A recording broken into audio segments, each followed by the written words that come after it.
Hey everyone, I'm Mine, and this is set number 71764, Ninja Training Center from the LEGO Ninjago theme. This set contains 524 pieces, 3 minifigures, and retails for $39.99 in the US. This set does not officially release until March 1st, 2022, but I actually managed to find it early at Walmart, so if you guys are looking to possibly get some LEGO sets early, I have seen a lot of people have been finding these at Walmart, so I want to let you guys all know. But with all that being said, let's get on to the review. So I guess I'll start off this review by showing off the spinner that comes in this set. This is the all-new spinner design, the same one that comes in the gimmick sets this wave. However, this one is for Zane, and Zane does not have his own gimmick set, so it's cool to get something a little bit different. The spinner itself is dual molded in translate blue and white, and it's a very good color combination for Zane. It's the same color combination he used in like his 2019 spinners. However, I don't know what else you would do for Zane. White and translate blue is just ice, right? That says ice immediately, so I don't know how you can make this different, so I don't mind that reused color scheme. It does look really good. If you haven't watched any of my reviews of the smaller spinner sets, you may not know, but these spinners are an all-new piece. They're actually a lot bigger than 2019 spinners, though aesthetically very similar, and there's a little area in the center where you can place a figure. In this set, obviously it's supposed to be Zane. It's a little disappointing that this is not a new Zane figure, it's just the same normal core one, because all the gimmick spinners came with the new figure, so it's a shame that Zane didn't get a new figure here, but that's not a huge deal. Once you have Zane in there, you can actually place this capsule on top and spin it to lock him in, and there now you can see he actually is locked in and can't fall out. And then you're going to place this piece on the top.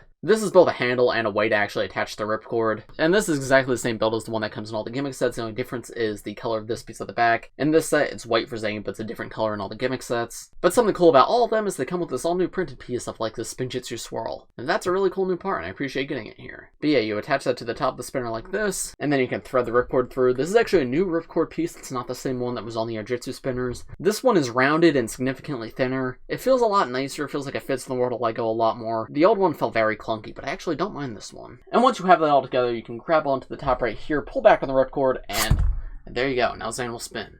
This thing's spinning so fast, it's actually hard to capture on the camera. It looks like it's not getting every frame, so on the camera it looks like it's spinning a lot slower than it actually is. But trust me when I say this guy is going very, very fast right now. It's actually quite impressive how fast these spinners can spin. I'm sure if I pulled that ripcord harder, he would have spun even faster. But I don't mind this new spinner design. I actually think it's quite cool and a lot of fun. But we'll be looking at the spinner more as we take a look at everything else that comes in the set. So now let's take a look at the other builds. So the first build in the set is this little entranceway, and there's not a ton to say about it. There's no actual play feature or anything here, it's just sort of a doorway. It's got that same ninja symbol at the top. There's a blue katana right here for Zane. I guess that's sort of just meant to be a place to hold his weapon while he's in the spinner. So that's appreciated, but that's pretty much the only purpose of this build. It is nice looking, albeit small, but I don't have a ton to say about it. It's got a green roof and everything. And of course, technicals on the sides where you can attach it to the big main build, which we will do at the end of this video. Not really much else to say on this one though. Next we have this little rock formation that has like this punching bag right here, as well as this like spinning training dummy. The punching bag is really fun. When I built it, I was like, wow, that feels like something I would build myself when I was a kid. I always wanted like a training center for my ninja when I was a kid, and that didn't really exist so much, or if it did, I didn't really have any of those sets. So I would make like my own obstacle courses and whatnot, and this is the kind of thing I would love to include. So that made me very, very happy to see. You can attack this with a spinner, like the boxer does show you doing that. However, it's probably better to just attack it with the minifigure and not use the spinner at all, because it's a little complicated, I guess. Something kind of cool though is down at the bottom they include this little transparent piece right here. This is like the action pose piece that was originally introduced in the DC minifigure series.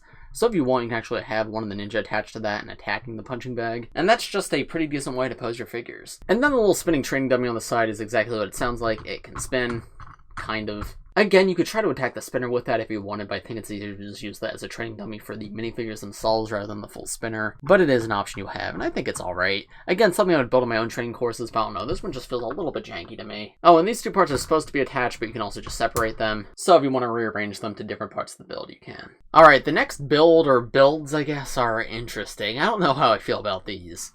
So on the left side over here, you have this barrel, and that's where you put the spinner. We'll take a look at that in a moment. And then we have the other two. First, we have this little pit of snakes with fire around it. It's a very simple little build, but it's cute. I like in these snake parts. Those are fun to get. There isn't really much to say about it, though. And then there's the snake statue on the side. You can see those Technic pins right here, so you can attach it to the other parts of this set. And then this angled piece right here can also be removed if you want, but by default it is connected. The snake statue itself is pretty cute though. It's very similar to the one in like the Jay vs. Rattless set last year. But you can see it's got a target block in the middle, and the idea is you're supposed to hit this with a spinner and actually knock it over. How doable is that actually? Well, let's try it, because it's more complex than that. Because we got this platform right here with this moving bit, and then this barrel out the front. And the idea behind this is you start spinning Zane in here, then you move this, that launches him, he's supposed to jump over the snake pit, and then hit the statue. Now, I haven't tried that yet, but that doesn't sound very possible. But you know what? We're going to give it a shot. Let's see if we can jump over the snake pit and knock over the statue. Alright, first let's get Zane spinning in here. Oh, okay, off to a good start. Alright, now Zane's in. Okay, I don't know how I'm supposed to react that fast. Let's try again. Alright, Zane's in there. He's spinning. Okay, now let's launch this. Okay. So the launching function doesn't seem to be that great right here. So this entire build is just, yeah, this one's not great. I'm a pretty big fan of everything else in the set so far, but this one, not the best. The snake pit and the statue, though, even if they don't work for their intended function, I think are still fun as individual builds. And I think it is probably possible to do what they show in the box, but I'm not going to sit here all day and just try again until I get it. That's for you guys to do. I was just showing you how easy it was, which is not very. Aesthetically, though, these are cute builds. And then finally, the final terrain build in the set, and the biggest one is this one right here with the slide coming out the side. And I think this is the best looking one in the set. I like the little leaves and everything. It's got that printed ninja symbol right there. And then just like the rocky terrain of it all looks really cool. You can see down at the bottom there's this little pit right here. I'm not exactly sure what that's supposed to be for. I suppose you could use it to store the spinner when you're not using it, but you can't store like the capsule or anything too. So there is still parts of the set you're gonna have to store elsewhere, but I guess that is a nice option to have. With it removed though, it's just a nice place to post figures. Moving up, there's lots of varied terrain on the side. I think that looks quite good.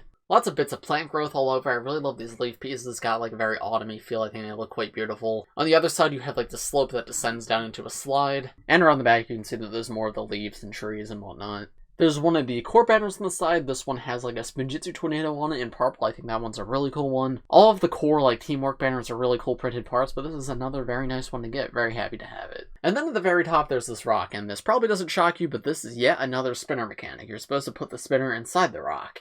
How else is it going to work? I don't know, we'll see. But the idea is you start spinning the spinner in the rock, you push down right here, it'll dump the spinner out, and it'll go down the slide and out the bottom. If that works, that is very cool, but I have no idea if it's going to work, so let's try it. Okay, let's start by spinning it. Oh. Okay, it knocked itself over. I didn't even have to press the button. Let me maybe try it without spinning it first. Nope, that doesn't work. Alright, I'll give it one more try, maybe with a slower spin.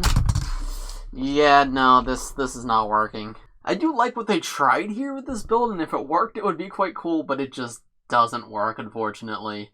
I think there's probably situations where it might work, but it's not worked for me. I've tried more times than I showed on camera. And if I can't get it to work, I don't think a 6-year-old is getting it to work. So they tried something here, I guess, but I think the spinner's just too big and bulky. It doesn't work in such a confined space. A little disappointing to see, but it's honestly not that big of a deal. Because even without that, I think the slide piece is still very fun to have. These slide pieces are very cool, but they pretty much only come in LEGO Friends sets. So it's cool to finally get one in a Ninjago set, and I feel like you could still have a lot of fun with just the slide piece, even if the spinner itself can't go on the slide. Yeah, no, spinner on the slide does not work at all. But yeah, I think that's about it for the main build of this set. So now let's move on to the minifigures, then I'll show you it combined with the Ninja Dojo Temple, and then I'll give you my overall thoughts and everything, and if I think you should get this set. I've made a mistake, I take it back. There actually is one more build in this set, and it's the most important one. Pseudo Whipper. We have a little build to go with the snake villain in this set, and it is a brick-built Whipper, which is so funny. This guy is an amazing build, just straight up so cool. I love his little face with the wooden eyes and the teeth and everything. He's so funny looking. His head can actually be moved up and down as well, though it can't really move side to side. His arms are individually posable, of course, they're on ball joints. And the same thing with his legs at the bottom. There's a pretty decent bit of balance you can get with this guy, and some really fun poses you can get him in. I also quite like how the torso is done. It's all connected with Technic, but it's almost like a little bit loosely connected. Like, very sturdy, is not easy to come apart. But there's quite a bit of give in the pieces, and that just makes this feel like very robotic. And I absolutely love that. I think that's just such a cool touch. The entire like upper body can be rotated as well. Yeah, this guy is just incredible. You may have heard at the beginning of this section I called him Pseudo Whipper. That is his official name, Pseudo Whipper, because he is made in the image of a whipper by the Whippers. However, he himself is not a whipper. He is a brick-built, like, robot. So he's not an official whipper, he's a Pseudo Whipper. And I absolutely love him. Probably one of my favorite builds of all time, maybe? Genuinely the best part of the set, though. So funny, so cute. I absolutely love this guy. So here are the first two minifigures in the set. We have Core Zane and Core J. And these are the same minifigures that came in the core sets in January. I'm taking a look at these guys before, but I'll go over them again, of course.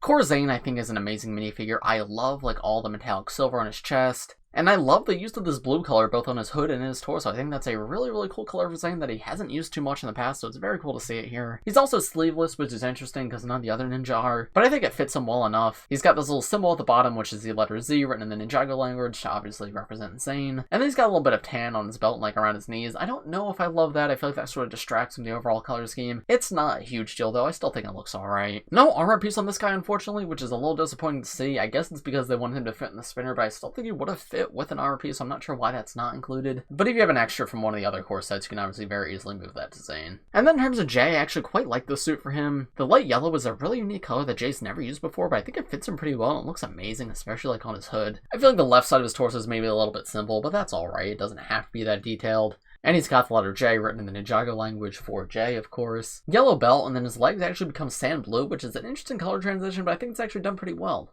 And creates some nice variation in the figure. Spinning these guys around, you can actually see Jay has a bright yellow katana on his back as well. You already saw that there's a blue katana in the set, that one's for Zane, but the light yellow katana is on Jay's back. And you can also see the backs of the masks here, and you can see how good those do really look with the different colors. Removing hoods and accessories though, now you can see the full torso prints as well as the face prints. Face prints are the same as they've been since 2018, nothing much to add there. And then around the back there is their back torso prints, which are both pretty well designed. They both have this symbol in the middle that says the word ninja written in the Ninjago language. All of the core suits have those, and it's a nice bit of consistency.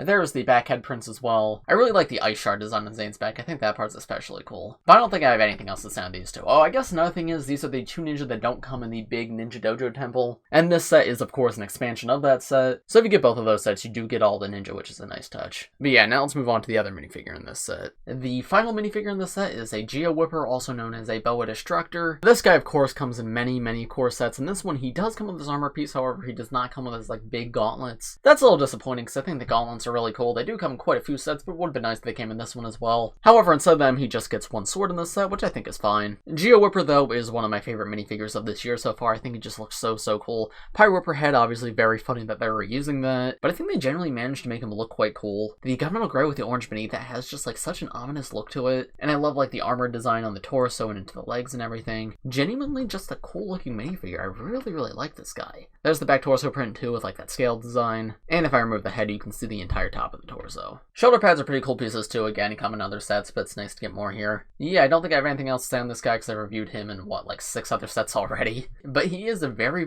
good one, and one I'm quite a big fan of. So now, before I move on to my overall thoughts, I want to show how this set connects to the Ninja Dojo Temple that was released back in January. For those who don't know, these two sets are meant to be combined together, and I have yet to do it, so let's see how these sets actually connect. So here's how the two sets connect, and honestly, I don't think it looks that amazing. I'm honestly a little bit let down by this. I expected them to integrate a little more smoothly, but I don't know, it kind of feels like this set sort of shoved off to the side. You can see there's a few of the buildings over there, a few of them over here, but it just feels all so disconnected. Like, don't get me wrong, these all feel like they fit together in the same world, but do they need to be modularly connected? No, probably not. There's also two parts that don't connect at all. They don't use the snake pit, and they don't use the part with the barrel. You can put those, like, out front somewhere if you want to still display them with everything, but they don't actually connect. But yeah, I mean, this is fine. I guess it adds some extra detail to the Ninja Dojo Temple, but I think the Ninja Dojo Temple is fine without the add-ons. That's a little disappointing, actually. Up a little closer, though, there's everything on the left side connected to the Ninja Dojo Temple, and there's how the connection on the right side looks. Yeah, I don't know. You guys are gonna have to let me know what you guys think of these all connected in the comments, because honestly, I'm not very impressed. It's not bad, per se. It's just sort of nothing, in my opinion. But anyway, let's move on to my overall thoughts on this set. So, what are my overall thoughts on this set? I do actually like this set. It certainly has a lot of issues. The spinner does not work well with this set pretty much at all.